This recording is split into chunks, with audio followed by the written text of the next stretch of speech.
In today's video title, this is how life was in Solomon's temple. Introduction: the dream of Solomon's temple.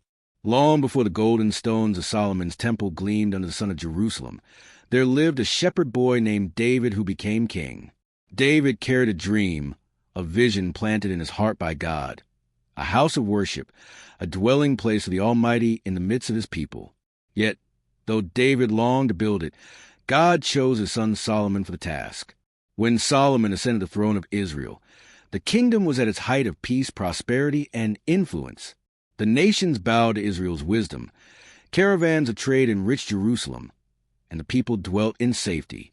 It was the perfect moment in history for God's house to rise. And so began the story of Solomon's temple, not just of its construction, but of the life it breathed into the nation of Israel. To understand what life was like in Solomon's temple is to step into a world of holy rituals, majestic choirs, bustling courts, the fragrance of sacrifice, and the awe of standing where heaven and earth touched. The building of the temple. Solomon spared no effort in building the house of God. With the help of Hiram, king of Tyre, he brought in cedar wood from Lebanon. Massive stones were cut and shaped in quarries, prepared silently so that not a hammer was heard on the holy mount during construction. The laborers, numbering in the tens of thousands, worked for 7 years until the temple rose in glory, overlaid with pure gold, adorned with carvings of cherubim, palm trees, and open flowers. The temple was unlike anything the world had seen. Its inner sanctuary, the Holy of Holies, was covered in gold so fine that when the lamps were lit, the walls themselves seemed to glow with heavenly fire. 2 colossal cherubim with wings outstretched guarded the Ark of the Covenant, which contained the stone tablets of the law given to Moses. This was not merely a building. It was a dwelling place of God's name, a visible sign that Israel was chosen and set apart. The first glimpse, Jerusalem's golden glory. Imagine yourself as a pilgrim ascending to Jerusalem during the reign of Solomon. The city is alive with merchants, families, and priests. As you climb Mount Zion, the golden crown of the temple comes into view. Its brilliance is breathtaking. White limestone reflecting the sun, golden spires gleaming, smoke rising from the altar of sacrifice. Crowds press forward to the city gates, singing the psalms of ascent. I rejoice with those who said to me, "Let us go to the house of the Lord." Psalm 122, verse 1. The temple dominates not just the skyline, but the heart of the people. Every aspect of life revolves around it. Festivals, justice, prayer, offerings, and the presence of God. Life of the priests inside the temple. Inside the temple, life was a ceaseless rhythm of duty, holiness, and service. The priests, descendants of Aaron, were dressed in fine linen robes. Around their waists were sashes, and on their heads, turbans. They moved with solemnity, for their service was not ordinary work. It was a direct ministry before the Almighty. The Levites, their assistants, carried out duties ranging from guarding the gates to preparing offerings. Each priest had his appointed time to serve, for thousands were set apart for the work. When their turn came, they considered it an honor beyond compare. Daily, the priests offered the morning and evening sacrifices. They carefully placed it upon the bronze altar, laid the animal sacrifices according to the law, and sprinkled the blood as an atonement for the people's sins. They trimmed the lamps of the golden menorah so its light never went out, replaced the bread of the presence each Sabbath, and burned incense that filled the holy place with fragrance. Every action was meticulous, for God had commanded that he be worshipped in holiness. One mistake could mean death, as history had shown when Nadab and Abihu offered unauthorized fire. Thus, reverence was woven into every heartbeat of temple life. Daily worship and sacrifices. Life in Solomon's temple was marked by rhythm. The morning sacrifice greeted the rising sun, and the evening sacrifice closed the day. Each act reminded Israel that their lives belonged to God. The bleating of lambs, the chants of Levites, and the crackle of fire on the altar created an atmosphere both solemn and alive. Worshippers brought their offerings, grain, oil, animals, each symbolizing thanksgiving, atonement, or dedication.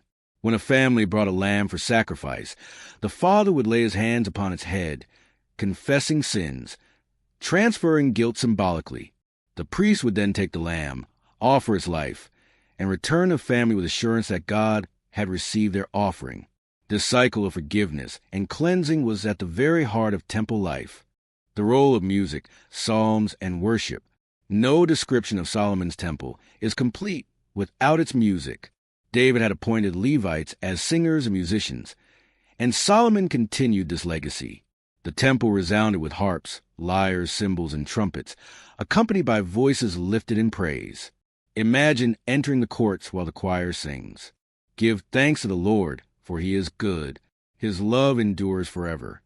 Psalm 136, verse 1. The harmonies fill the air, echoing to the stone courts, carrying upward to heaven. Music was not entertainment. It was ministry. It lifted burdens, stirred hearts to repentance, and reminded Israel that God enthroned himself upon the praises of his people. On great feast days, the sound of worship was overwhelming. Tens of thousands singing, priests blowing trumpets, cymbals crashing, and choirs responding antiphonally in psalms. It was a symphony of heaven on earth. The high priest and the Holy of Holies. At the heart of temple life was the Holy of Holies, a place so sacred that only the high priest would enter, and only once a year on the Day of Atonement, Yom Kippur. Dressed in special garments with the breastplate of judgment upon his chest, the high priest would enter with trembling. He carried blood for atonement and incense to cover the Ark of the Covenant with smoke. Tradition says a rope was tied to his ankle, lest he die in God's presence and need to be pulled out. For the people waiting outside, this moment was filled with awe. If the high priest emerged alive, it meant God had accepted the atonement for another year. The nation rejoiced, sins were forgiven, and hope was renewed. This sacred drama revealed the holiness of God and the desperate need of humanity for mercy. The people and their pilgrimages. Life in Solomon's temple was not confined to priests alone. The people of Israel made regular pilgrimages. Families traveled from villages, towns, and distant regions, often journeying for days to reach Jerusalem. During festivals such as Passover, Pentecost, and the Feast of Tabernacles, the city swelled with worshipers. Tents dotted the hillsides, markets overflowed, and the air buzzed with excitement. The temple was the focal point of it all, a place where every Israelite could draw near to the living God. Children watched wide-eyed as priests performed rituals. Women joined in songs of thanksgiving, and men offered sacrifices for their households. Life in Solomon's temple was deeply communal. It bound the nation together as one people under one God. Feasts and festivals in the temple. The temple calendar was rich with festivals that marked Israel's identity. Passover recalled the Exodus from Egypt, with families sacrificing lambs and remembering God's deliverance. Pentecost, Shavuot, celebrated the giving of the law at Sinai and the first fruits of harvest. Feast of Tabernacles, Sukkot, filled the city with temporary shelters, reminding Israel of their wilderness journey. Day of Atonement, Yom Kippur, brought national repentance and forgiveness. Each festival transformed the temple into a stage of divine remembrance. Life in the temple was not static. It was a rhythm of remembrance, thanksgiving, and hope, retelling the story of God and his people through rituals and celebrations. The presence of God, Shekinah glory. When Solomon dedicated the temple, the glory of the Lord filled it like a cloud, so thick that the priests could not stand to minister. This visible sign of God's presence, the Shekinah glory, was a heartbeat of temple life. The people believed that God himself dwelled there. Every prayer offered toward the temple was directed to heaven, yet passed through the place where God's name was placed. Life in the temple was life lived in the presence of God, a reminder that Israel's God was not distant but near. Everyday life around the temple courts. Beyond the rituals and festivals, the temple courts were alive daily. Merchants sold animals for sacrifice, money changers exchanged foreign coins for temple currency, and pilgrims shared meals in the outer courts. Teachers of the law gathered crowds, expounding on the scriptures. Elders judged disputes in the gates. The temple was not just a place of worship. It was a center of community life. Spiritual, social, and judicial. Children played in the courtyards, their laughter mixing with the solemn hymns. Families reunited with distant relatives during festivals. Strangers became friends as they shared bread and stories under the shadow of the holy mountain. Wisdom of Solomon and the temple's symbolism. Solomon's wisdom extended to the design of the temple itself. Every detail was symbolic. the bronze sea representing purification, the lampstand symbolizing God's light, the cherubim recalling Eden. The temple was a cosmic drama in stone and gold, reminding Israel that God reigns over creation. For Solomon, the temple was not just a building. It was a visible theology, a lesson in holiness, covenant, and redemption. Its courts declared that sin required sacrifice. Its altar proclaimed the cost of forgiveness. And its Holy of Holies revealed that access to God was both possible and perilous. Legacy of the temple, what it meant to Israel. For centuries, Solomon's temple stood as the pride of Israel. Nations marveled at its splendor.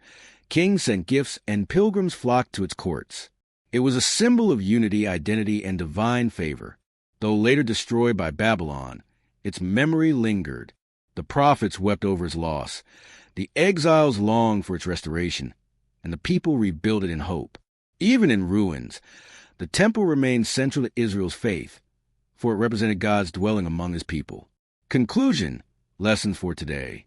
Life in Solomon's temple was life lived under the shadow of God's holiness and mercy.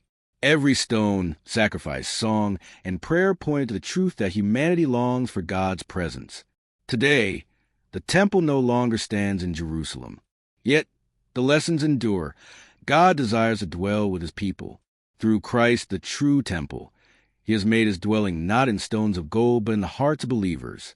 To step into the memory of Solomon's temple is to be reminded that worship is not an event, but a way of life. It is to know that holiness matters, that community is sacred, and that the presence of God is the greatest treasure.